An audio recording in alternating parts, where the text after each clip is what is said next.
बचन बाबूजी महाराज भाग चौथा, वचन नंबर 39। आगरा 29 अक्टूबर सन 1939। केवल सूरत सत्य है और बाकी सब सामान असत्य है। जिसमें अभी सूरत अंग बरामद नहीं हुआ है उसको सूरत का लखाव नहीं कराया जा सकता। जब सूरत किसी कदर तन और मन से न्यारी हो और उसका अलग वजूद कायम होने लगे तब वह सत्य को परख सकती है। जब तीसरे तिल पर कुछ समूह बनने लगेगा तो सूरत में साक्षी होकर देखने और कार्रवाई करने की काबिलियत आवेगी।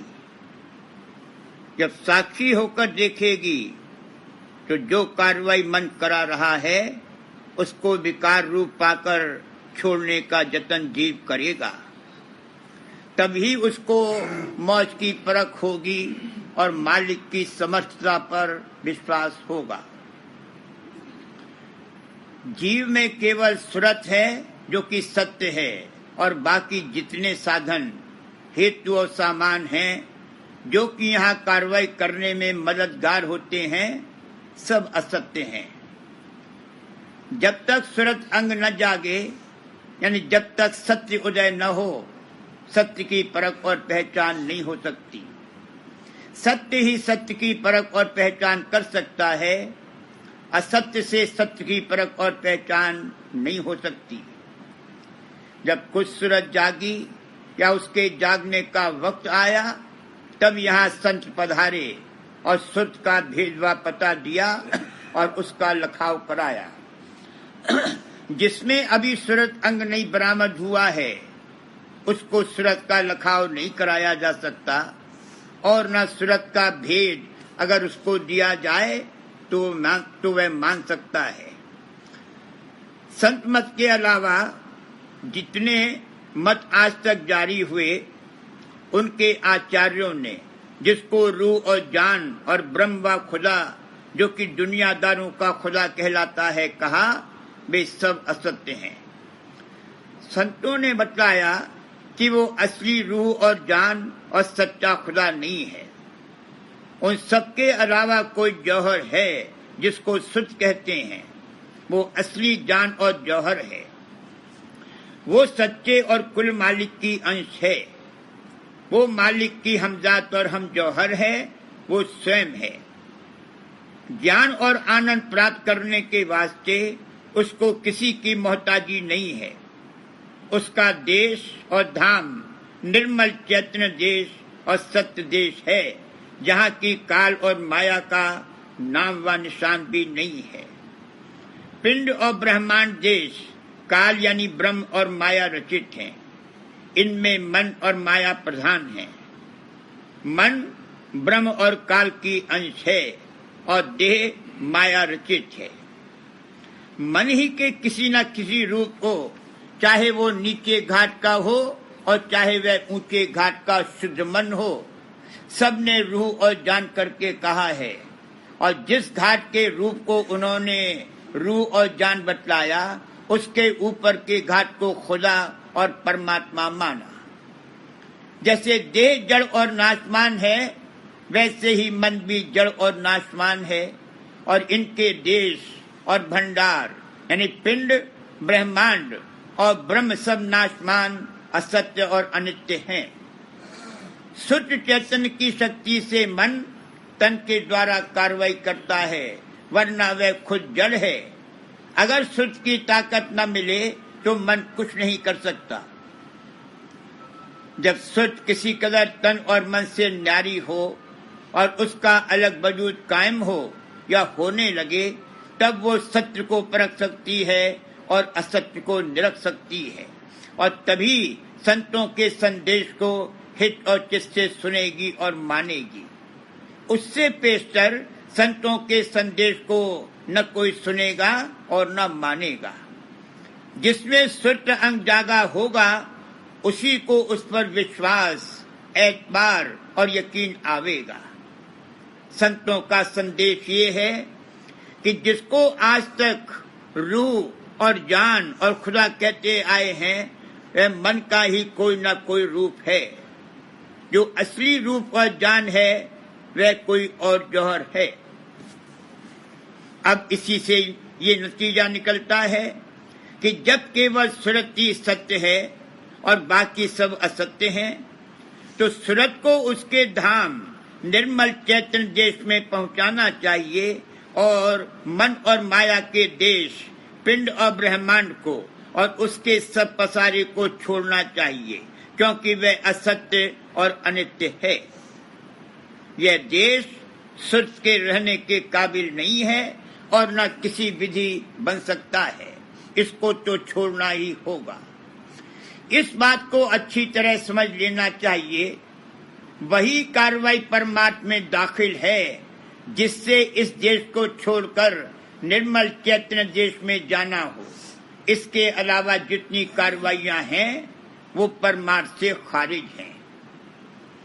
इस देश के हिसाब से चाहे अच्छी कही जाए, मगर वह परमार्थ नहीं है। इस देश में सुधार करना, उपकार करना, देशोन्नति करना वगैरह इस किस्म की जितनी कार्रवाइयां हैं वह अपने दर्जे के मुताबिक ठीक हैं और जो लोग उनको कर रहे हैं उनको करना चाहिए, मगर उनको परमार्थ से मंसूब करना गलती है। जैसे यहाँ झाड़ू लगाई जाती है, रोज झाड़ू लगाते हैं, रोज कूड़ा इकट्ठा हो जाता है। अगर झाड़ू न लगाई जाए तो इतना कूड़ा इकट्ठा हो जाएगा कि रहना मुश्किल होगा। झाड़ू लगाने की जरूरत है, लगाना चाहिए। उसी तरह से देश सुधार, देश उन्नति, परोपकार आदि जितने कार्य हैं सब इस देश में एतदाल कायम रखने के लिए जरूरी हैं, मगर उससे परमार्थ यानी निज और परम अर्थ और असली मतलब नहीं हासिल हो सकता। परमार्थ और चीज है और उसकी कार्रवाई की तरकीब भी और है। संतों के परमार्थ की कार्रवाई और अभ्यास उस स्थान से किए जाते हैं जहाँ की मनुष्य चोले में सूरत की स्थिति है, यानी तीसरा तिल। तीसरे तिल के नीचे से संतों के मत का कोई अभ्यास नहीं किया जाता, क्योंकि तीसरे तिल के नीचे यानी पिंड देश में सूरत पर मन और माया गालिब और प्रधान हैं और सूरत मगलूब है। जहाँ से सूरत गालिब होने लगती है वहाँ से संतों का अभ्यास शुरू किया जाता है और वह नेत्र मार्ग से है। नीचे के 6 चक्रों में से धार खींचने और उल्टाने की जो रीति पुराने जमाने में की जाती थी, उसके बजाय अब संत दोनों नेत्रों में से दोनों धारों को खींचने और उल्टाने का अभ्यास कराते हैं। इन दोनों रीतियों से जो फल प्राप्त होता है वह बराबर और एक सा है, क्योंकि पहले तीसरे तिल पर आकर इस देह की सूरत बैठती है और फिर वहां से 2 धारें दोनों आंखों में आती हैं और एक मेरुदंड में आती है। इस धार से पिंड के 6 चक्रों का और देह आदि का जो पसारा होता है उस सब का सूक्ष्म रूप आंखों में जो 2 धारें आई हैं उनमें मौजूद है, बल्कि नेत्रों में पहले और मेरुदंड में बाद में है। पुराने तरीके के अभ्यास में बड़ी काष्ठा उठानी पड़ती थी और वो बड़ा कठिन था और उसमें बहुत वक्त लगता था। संतों के नेत्र मार्ग में उस कदर काष्ठा नहीं उठानी पड़ती और वह बहुत सरल और आसान है और वक्त भी कम लगता है और उस कदर जूझना नहीं पड़ता, मगर बावजूद इस सब के पिंड में से खिंचाव और सिमटाव में जो हालत तन और मन पर गुजरती थी वो संतों के अभ्यास में भी गुजरती है। तन तोड़त मन अकुलाना, क्या वर्ण बताऊं जंत्री। तीसरे तिल की जंत्री में से सूरत के निकलने पर मन अकुलावेगा और शरीर व्याकुल होगा, मगर अकुलाहट उस कदर व्यापेगी नहीं, क्योंकि स्थूल मसाले और अंग से जूझने और सूक्ष्म अंग से जूझने में बड़ा फर्क है। दूसरे संतों के मत का अभ्यासी शुरू ही से ये इरादा पक्का कर लेता है कि इस देश और देह को छोड़ना है। तीसरे, क्रम करके शुद्ध चैतन्य के तीसरे चिल पर इकट्ठे होते रहने से और चैतन्यता बढ़ने से बजाय तकलीफ होने के रस और आनंद मिलता है। शुद्ध के जागने पर संतों के मत और उपदेश को ग्रहण और धारण करने की काबिलियत आती है और संतों के परमार्थ की कार्रवाई और अभ्यास शुरू हो जाते हैं। मगर फिर भी पुराने और पिछले कर्मों का इस कदर अंबार रहता है कि उसका कटना बड़ा मुश्किल है और सिवाय शरण के कोई उपाय नहीं है। मगर शरण में बड़ा भेद है। बिना शरण लिए तो कोई काम नहीं हो सकता। शरण तो सब लिए हुए हैं और ले रहे हैं। पुराने अभ्यासियों ने भी शरण ली थी, मगर उन्होंने ब्रह्म की शरण ली थी और उससे ब्रह्म पद तक पहुंच सके। जब सुट जागेगी तो वह अपने अंशी सत्य शब्द की शरण लेगी, जो कि सत्य देश और निर्मल चैतन्य देश से आ रहा है, और उस शब्द की शरण लेने से धुरधाम में पहुंचेगी। शुद्ध के जागने और तीसरे चिल पर उसका कुछ समूह बनते जाने से उसमें साक्षी होकर देखने और कार्रवाई करने की काबिलियत आवेगी, और बिना साक्षी हुए न तो विकार घट सकते हैं और न सच्ची शरण ही ली जा सकती है। जब साक्षी होकर देखेगा कि फला काम और कार्रवाई जो मुझसे बन रही है वह विकार युक्त है और वह मन करा रहा है, तभी तो उससे नफरत पैदा होगी और उसके छोड़ने का इरादा और जतन करेगा। अगर साक्षी रूप होकर नहीं देखेगा तो इतना होश ही कैसे आवेगा। साक्षी बिना सुर के जागे हुए और तीसरे चिल पर बैठे हुए नहीं हो सकता। वह पवित्र और सूक्ष्म घाट है और अंतःकरण का घाट मलिन, स्थूल और विकार युक्त है। वहाँ स्थिति होने से या जिस कदर स्थिति होगी, रहनी गहनी सब बदल जावेगी। सांप को दूध पिलाया जावे तो भी वो जहर ही उगलता है। जहर का अंग वो छांट लेता है और बाकी को छोड़ देता है। ये उसकी बनावट की बात है।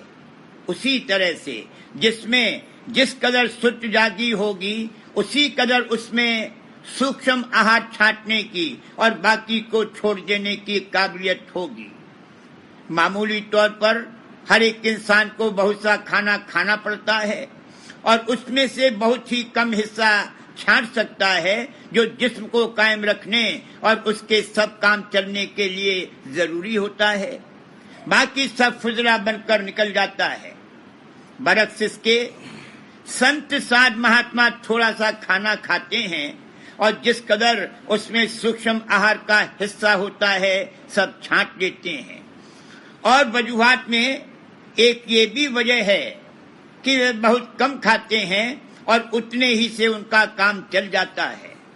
दूसरे अपनी चैतन्य शक्ति से वे हर एक काम बहुत जल्द और बहुत आसानी और खूबसूरती से कर सकते हैं, जो कि मामूली इंसान के लिए मुमकिन नहीं है। सुर्ख के जागने और किसी कदर तीसरे तिल पर पहुंचने से जो मालिक की समर्थता में विश्वास आवेगा वह काबिले एतबार है। ये बात बिल्कुल सही है कि मालिक की मौज और हुक्म के बिना पत्ता नहीं हिलता। सबका करता धरता मालिक है।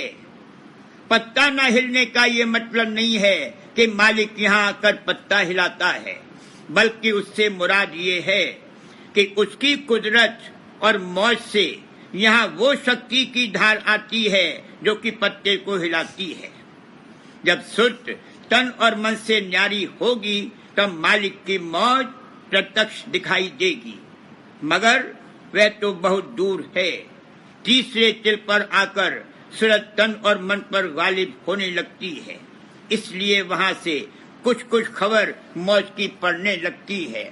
और इसलिए जिसकी सूरत इस कदर जाग गई है कि वह तीसरे तिल पर ठहरने लगी है, उसको मालिक की सर्वसमर्थता और सर्वशक्तिमानता में जो विश्वास पैदा होगा वह काबिले एतबार और भरोसे के है, क्योंकि वो वहां साक्षी होकर देख रहा है कि मालिक ही सबका कर्ता धर्ता और निज प्रेरक है।